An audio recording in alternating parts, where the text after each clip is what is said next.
Greg Byrne.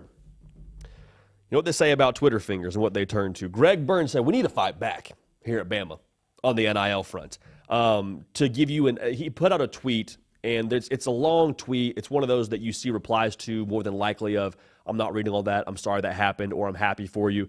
But the excerpt that I think deserves the most attention is as follows from Greg Byrne's Twitter account. He said, quote, "You have heard examples of other teams using promises of million-dollar paydays to lure away our players or convince them not to come to Alabama." This is where it gets good. He says, "It is time for the Bama Nation to fight back," end quote. Now, first of all, if I'm an Alabama fan, I'm like, let's freaking go, baby. Mr. Byrne, you want our dollars and cents to put together the best gosh darn roster in all of college football? Let's get it done. Yeah, we'll fight back. Like, if I'm a Bama fan, with as rabid as that fan base is, I expect them to fight back. I expect them to generate some juice and to get after it.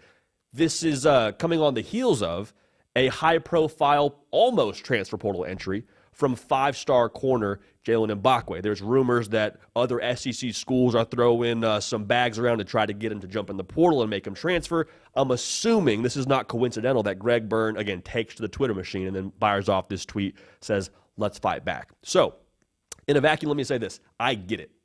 In this Twitter-tight compartment, I understand it. In today's era of modern college football, you better bring the juice. The quiver had better be full when it comes to NIL. Because if you don't bring it, you don't have it used for you, it will be used against you. Like, that much is clear. We've said that so many times. We've said so much, like, it has never been more attainable for you as a football fan to impact your roster by how much you care. We've called it the care factor on this show. And your care factor, in large part, can be linked to what your school's NIL war chest looks like. So Greg Byrne is saying, hey, we got people taking shots at Bama. Let's fight back. Let's go to work here. So I get that. Again, I also think it's probably fair to say you were maybe getting a little a Nick Saban discount when he was the head coach out there. Obviously, those days have come and gone. But, like, yeah, I might take a few couple dollars less to go play for the greatest of all time with his NFL draft track record to go make a lot of money in the NFL. Like, I might turn down a few dollars somewhere else to go to Bama. So I get that. So maybe they're trying to circle the wagons. I hear all that. I say that to then bring up the other point that, like, I don't really feel all that much sympathy for Alabama. This is not me being anti-Alabama. Like, the verbiage fight back is a little bit funny to me. Like, hey, we're gonna fight back against the big bad teams in the SEC that are trying to take our players. I hear you. I get that. But, like, fight back? Are we, like, that makes Alabama sound like they're the little guy. Like, make no mistake, that script A still has some juice with it.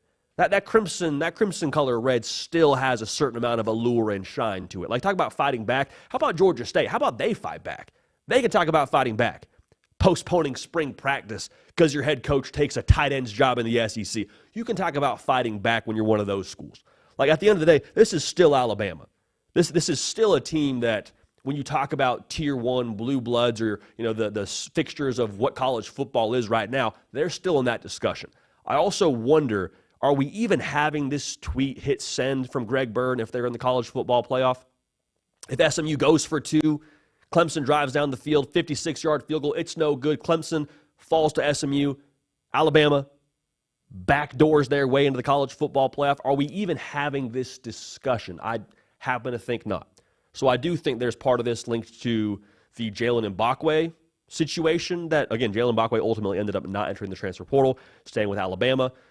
I also think there's some of this of like, hey, there's a standard here at Alabama. We gotta keep that. We gotta meet that. We gotta do what we do and stay Alabama. And how we do that is by acquiring top talent. How we acquire top talent right now is by having NIL funds to go with it.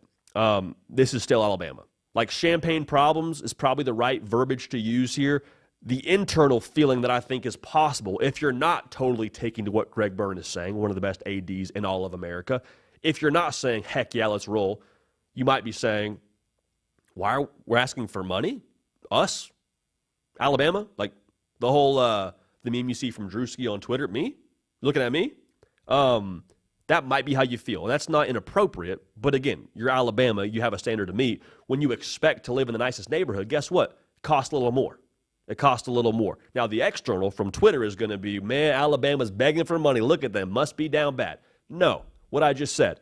When you got to pay a certain bill, to live where you want to live in the world of college football. It costs what it costs. And Greg Byrne is saying that. Fight back again. Funny verbiage to me, but in a vacuum, I get it. I'm here for it. I support it. And I don't think Greg Byrne is the first or the last AD to fire off a tweet like that or a call to action. So for Alabama, more power to them. Roll Tide Willie, baby. Let's get out the bank account. Let's get out the checkbook. Let's go make sure we keep those 5 stars. If I'm in Tuscaloosa, that's how I would feel.